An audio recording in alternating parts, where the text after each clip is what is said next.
کہ جنہوں نے اپنے ماں باپ کا جنازہ نہیں پڑھا۔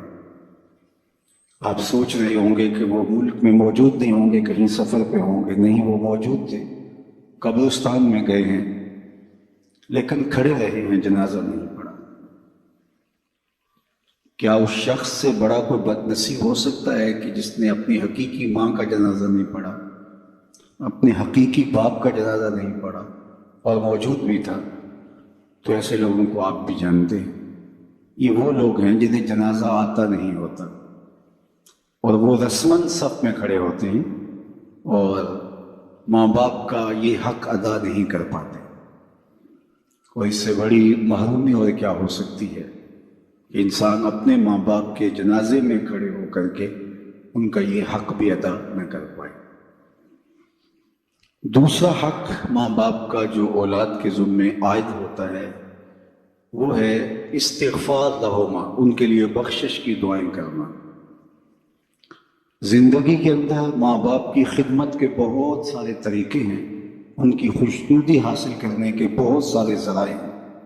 آپ ان کے پاؤں دبا سکتے ہیں، انواع و اقسام کے پھل ان کو دے کر کے ان کی خوشنودی حاصل کر سکتے ہیں۔ ان کی خوشی کے جو بھی سامان ہیں آپ وہ کر سکتے ہیں۔ ان کے مزاج سے آشنائی کی وجہ سے آپ جانتے ہیں کہ یہ کن باتوں سے خوش ہوتے ہیں۔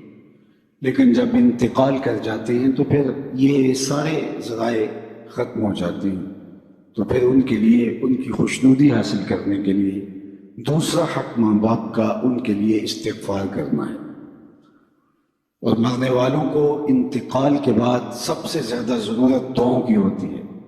مَل المیت فی القبر الا کالغریق المتغوص فی البحر ینتظر دعوۃ۔ اللہ کے محبوب علیہ السلام نے ارشاد فرمایا، جب ہم کسی شخص کو قبر میں دفن کر کے واپس پلٹتے ہیں تو اس کی حالت ایسے ہوتی ہے جس طرح کوئی شخص پانی میں غوطے کھا رہا ہو اور فریاد کر رہا ہو۔ کالغریق المتغوص، دو لفظ بیان فرمائے، ایک تو غرق ہونے والا، ڈوبنے کی کیفیت، اور دوسرا المتغوص، فریاد کرنے والا۔ اس آڑے اور مشکل وقت میں اپنے پسماندگان کی طرف سے اگر اسے کسی چیز کا انتظار ہوتا ہے، ینتظر دعوتاً، وہ دعا کا انتظار ہوتا ہے، کسی کے میرے لیے ہاتھ اٹھ جائیں اور میرے لیے کوئی دعا کر دے۔ تو اللہ بندوں کے اٹھے ہوئے ہاتھ خالی نہیں موڑتا۔ ان ربکم حیی کریم یستحیی من عبدہ اذا رفع یدیہ الیہ ان یردہما صفرا۔ تمہارا رب حیا کرنے والا کریم ہے، بندے جب اس کے سامنے ہاتھ پھیلا کے دعا مانگتے ہیں، اللہ فرماتا ہے مجھے شرم آتی ہے ان کے اٹھے ہوئے ہاتھ خالی کیسے موڑ دوں۔ بندوں کے اٹھے ہوئے ہاتھوں کی وہ لاج رکھتا ہے اور خالی نہیں موڑتا، چونکہ وہ کریم ہے۔ جتنے لوگ آپ بیٹھے ہیں، اتنے لوگ کسی دنیا دار کے ڈیرے پہ جا کے کوئی ایسی چیز طلب کریں جس کا دینا اس کے لیے مشکل نہ ہو اور دینے سے خاص فرق بھی نہ پڑتا ہو، تو مجھے بتائیں کہ اتنے لوگ اگر اٹھ کے کسی کے ڈیرے پہ چلے جائیں اور اس سے وہ چیز مانگیں جس کا دینا اس کے لیے آسان ہو، تو کیا وہ اتنے لوگوں کو خالی موڑ سکتا ہے؟ خاندانی شخص ہوگا تو وہ کہے گا ڈیرہ داری کی شان کے خلاف ہے کہ اتنے لوگ میری دہلیز پہ چل کے آگے ہیں اور مجھے کوئی خاص فرق بھی نہیں پڑتا ان کے مطالبہ کو پورا کرتے ہوئے۔ تو وہ ضرور اس مطالبہ کو پورا کرے گا، وہ کہے گا یہ ڈیرہ داری کی شان کے خلاف ہے کہ اتنے لوگوں کو خالی لٹا دوں۔ اللہ کہتا ہے یہ میری شان کے خلاف ہے کہ میرا بندہ جب میرے سامنے ہاتھ پھیلا کے دعا مانگتا ہے تو میں اس کو خالی لٹا دوں۔ ان ربکم حیی کریم یستحیی من عبدہ اذا رفع یدیہ الیہ ان یردہما صفرا۔ جب ہاتھ پھیلا کے وہ میرے حضور حاضر ہوتے ہیں اور میرے سے التجا کرتے ہیں تو اللہ فرماتا ہے کہ میں ان کو خالی نہیں موڑتا، چونکہ میں کریم ہوں اور مجھے خالی موڑتے ہوئے حیا آتی ہے، مجھے شرم آتی ہے کہ میں ان کو خالی موڑ دوں، چونکہ اگر میں نے بھی خالی موڑ دیا تو وہ اور تو کوئی در نہیں ہے جہاں جا کے وہ جھولی پھیلائیں گے اور جہاں جا کے وہ اپنے ہاتھ پھیلا کے دستے طلب دراز کر کے مانگیں گے۔ اگر میں نے بھی نہ دیا تو پھر وہ کس دہلیز پہ جائیں گے، کس در پہ جائیں گے؟ اور اگر کوئی خود مانگنے کے لیے تیار نہیں ہے تو اللہ تعالیٰ بے نیاز ہے۔ قل ما یعبأ بکم ربی لولا دعاؤکم، اے محبوب فرما دو اگر تم اسے نہیں پکارو گے تو وہ بھی پرواہ نہیں کرے گا۔ تمہاری ضرورت ہے، تم مانگتے رہو، جھولیاں پھیلاتے رہو، دستے طلب دراز کرتے رہو، وہ تمہاری جھولیاں بھرتا رہے گا۔ لیکن اگر تم متکبر ہو گئے، تم سرکش ہو گئے اور تم نے مانگنا چھوڑ دیا تو وہ اسے بھی پھر پرواہ نہیں، چونکہ وہ کریم بھی ہے اور وہ بے نیاز ہے۔ تو تم اس سے دستے طلب دراز کر کے مانگو۔ پھر اللہ سے مانگنے کا کوئی وقت نہیں ہے، جب بھی مانگو در رحمت کو شادہ پاؤ گے۔ دنیا دار سے مانگنا ہو تو وقت دیکھنا پڑتا ہے، یہ تو سونے کا وقت ہے، اس وقت دستک دی تو الٹا طبیعت میں مزاج میں تلخی ہوگی، لیکن وہ مالک ہے لا تاخذہ سنۃ ولا نوم، نیند تو دور کی بات ہے، اسے تو اونگ بھی نہیں آتی ہے۔ تو دن کو جاؤ، رات کو جاؤ، دوپہر کے وقت در دستک پہ حاضری دو، رات کے پچھلے پہر اس کی دہلیز پہ جا کے دستک دو، جب بھی اسے پکارو گے وہ دینے پہ آمادہ ہے۔ دنیا دار سے مانگنا ہو تو اس کی زبان میں مانگا جاتا ہے، اللہ سے جس زبان میں مرضی مانگو، عربی میں مانگو، عجمی میں مانگو، ہندی میں مانگو، سندھی میں مانگو، اقبال کے لہجے میں مانگو، رومی کی طرز میں مانگو۔ نہیں مانگنا آتا خالی ہاتھ پھیلا دو، وہ بند لبوں کی بولیاں بھی جانتا ہے۔ مانگو تو صحیح، دستے طلب دراز تو کرو، ہاتھ تو پھیلاؤ۔ بت کے سامنے ہاتھ جوڑ کے زلیخا کہہ رہی تھی یا صنمی، یا صنمی، اے میرے بت مجھے بچھڑا ہوا یوسف ملا دے۔ پتھر کا مادو بھلا اس کی فریاد کیا سنتا، لیکن اس کا اعتقاد تھا، وہ سر شام بت کے آگے بیٹھ جاتی اور یوسف کے ملنے کی التجائیں کرتی، یا صنمی یا صنمی۔ عمر بیت گئی، نہ اس کا جذبہ کم پڑتا ہے اور نہ یوسف مل رہے ہیں۔ ایک دن رات کا پچھلا پہر تھا اور بت کے آگے ہاتھ جوڑے کھڑی تھی اور یا صنمی کا وظیفہ پڑھ رہی تھی کہ اچانک نیند کا جھٹکا آ گیا، زباں بل کھا گئی۔ یا صنمی پکارتے پکارتے کہنے لگی یا سمادی، یا سمادی۔ آواز آئی جبریل یوسف کے گھوڑے کا رخ موڑ دے، بچھڑی ہوئی کو یوسف ملا دے۔ یا اللہ تجھے تو نہیں پکار رہی، یہ تو بت کو پکار رہی ہے، زبان بل کھا گئی ہے۔ یا صنمی کی بجائے یا سمادی کے لفظ زبان پہ آ گئے۔ کہا جبریل جیسے بھی اس کے لبوں پہ میرا نام تو آیا ہے، اگر میں نے بھی نہ دیا میرے اور بت میں فرق کیا ہوا؟ کوئی پکارے تو صحیح، کوئی دستے طلب دراز تو کرے، کوئی مانگے تو صحیح، ہاتھ تو پھیلائے اس کی چوکھٹ پہ۔ وہ کریم ہے، 70 پیار کرنے والا ہے، تو اگر اس کی دہلیز پہ مانگے تو وہ بندوں کی طلب سے سوا دیتا ہے، ضرورت سے زیادہ عطا کرتا ہے۔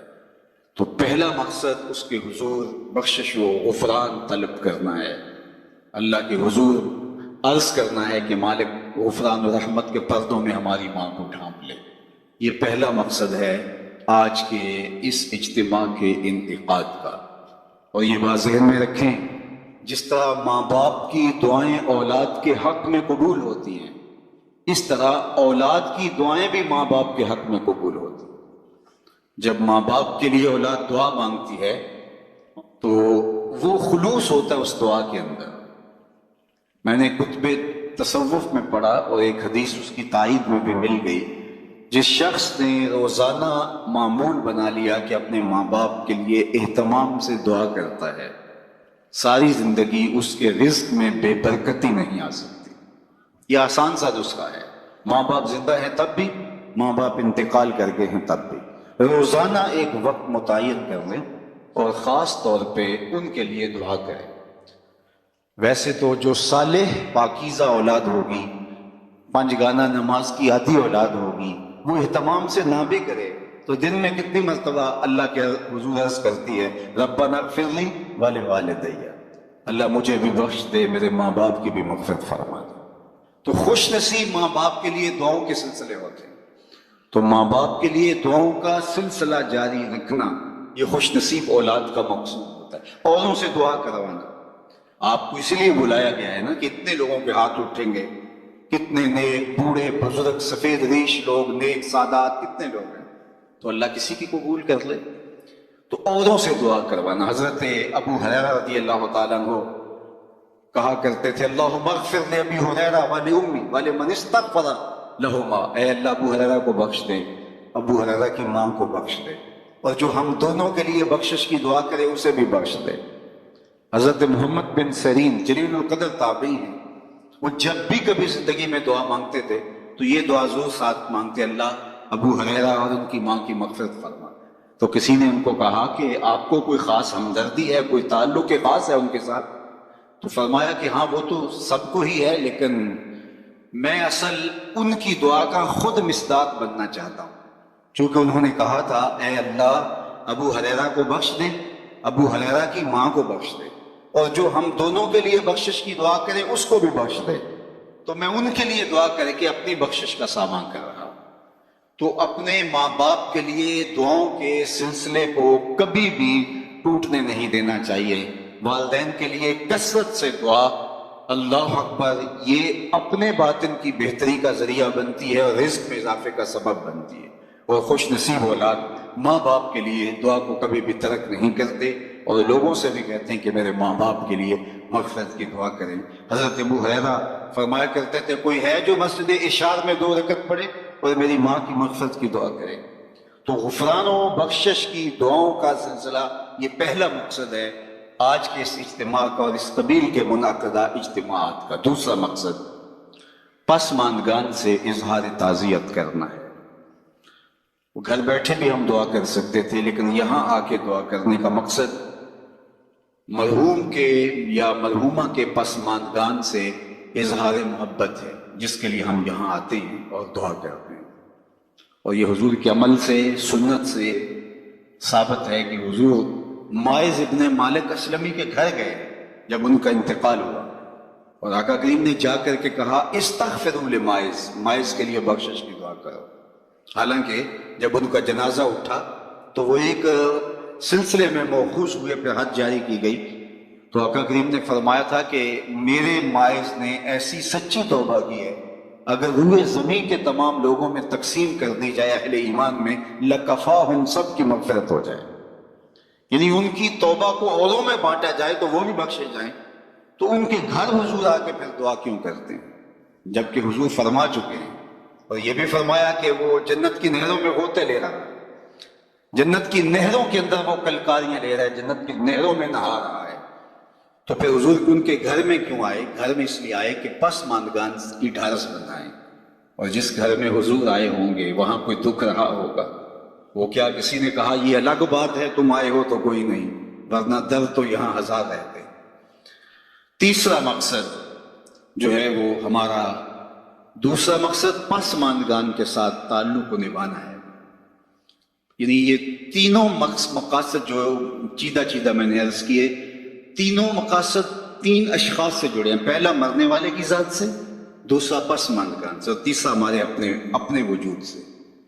مرنے والے کے لیے دعا، اور ہماری دعاؤں کی انہیں ضرورت ہے۔ اگر وہ اللہ کے کرم سے، اللہ کے فضل سے اللہ نے ان کو غفران و رحمت کے پردوں میں ڈھانپ لیا تو درجے بلند ہوتے ہیں تو ان سے۔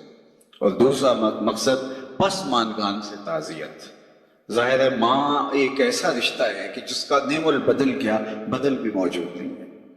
انسان زندگی کے جس مرحلے میں بھی چلا جائے ماں کی کمی کو شدت کے ساتھ محسوس کرتا ہے۔ ابھی ہم اندر بیٹھے تھے تو یہاں سے کوئی شعر پڑھ رہا تھا تو آواز جا رہی تھی کہ ماں کی وفائیں جب حضور یاد کر کے رو پڑتے ہیں تو پھر ہم اپنی ماں کے لیے اپنے دل کے اندر کیا جذبات، کچھ اس مفہوم کا شعر تھا۔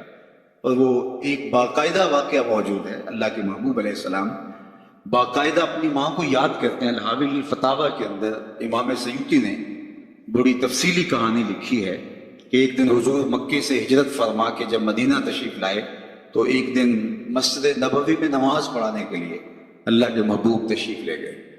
عشاء کی نماز کا وقت تھا تو ہجوم عاشقاں جو ہی حضور حجرہ نور سے باہر نکلے تو ادب سے صحابہ کھڑے ہو گئے۔ بس یہ لمحے حضور علیہ السلام کی آنکھوں کے سامنے آئے تو آنکھیں چھلکنے لگی، اور پھر حضور علیہ السلام نے ایک ٹھنڈی آہ بھری اور ایک جملہ ارشاد کیا، لو ادرکت والدی او احدہما، کاش آج میرے ماں باپ زندہ ہوتے، یا کم از کم میری ماں ہی زندہ ہوتی۔ انسان نے مشکل وقت دیکھا ہو، بعد میں خوشحالیاں آ جائیں یا اور زیادہ خوشحالیاں اللہ عطا کر دے تو انسان آرزو کرتا ہے۔ آج تو اس دنیا میں یہ نفسی کی دنیا ہے، اس میں تو وہ کہتے ہیں قیامت کے اندر ہوگا نفسی کا عالم، تو یہ تو قیامت سے قبل ہی عالم ہو گیا ہے۔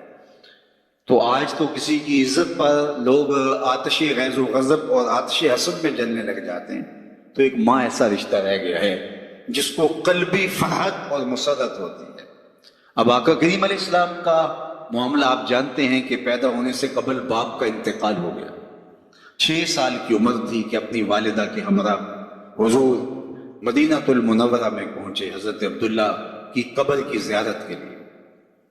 جب واپس پلٹے تو بوا کے مقام پر حضرت آمنہ سلام اللہ علیہا کو سخت بخار ہو گیا۔ انہیں لگا کہ یہ میرا بخار جان لیوا ثابت ہوگا، تو انہوں نے حضور علیہ السلام کے سر پہ ہاتھ رکھا اور حضور سے کچھ کہنا چاہ رہی تھی، آخری بات، لیکن وہ ضبط کے بندھن ٹوٹ گئے اور چھم چھم آنسو آنکھوں سے ٹپکنے لگے۔ تو حضرت آمنہ نے جو جملے کہے علماء نے سیرت کی کتابوں میں موجود ہے، سیرت کی سب سے پہلی کتاب جو ہے وہ ابن حشام کے اندر یہ لفظ موجود ہیں کہ حضرت آمنہ کو مشکل چند جملے ادا کر پائیں، وہ یہ تھے کہ بیٹا ہر نئی چیز سے پرانا ہو جانا ہے، ہر باقی نے فنا ہو جانا ہے، میں بھی جا رہی ہوں، وہ ذکر پاک و ولد تو توہرا، لیکن میرا ذکر نہیں مٹے گا، اس لیے کہ تیرے جیسا ستھرا بیٹا چھوڑ کے جا رہی ہوں۔ جن ماؤں کے بیٹے اچھے ہوں ان کا تذکرہ بیٹا نہیں کرتا، ان کی یادیں ختم نہیں ہوتی۔ یہ آخری لفظ تھے سیدہ آمنہ کے کہ ان کی سانس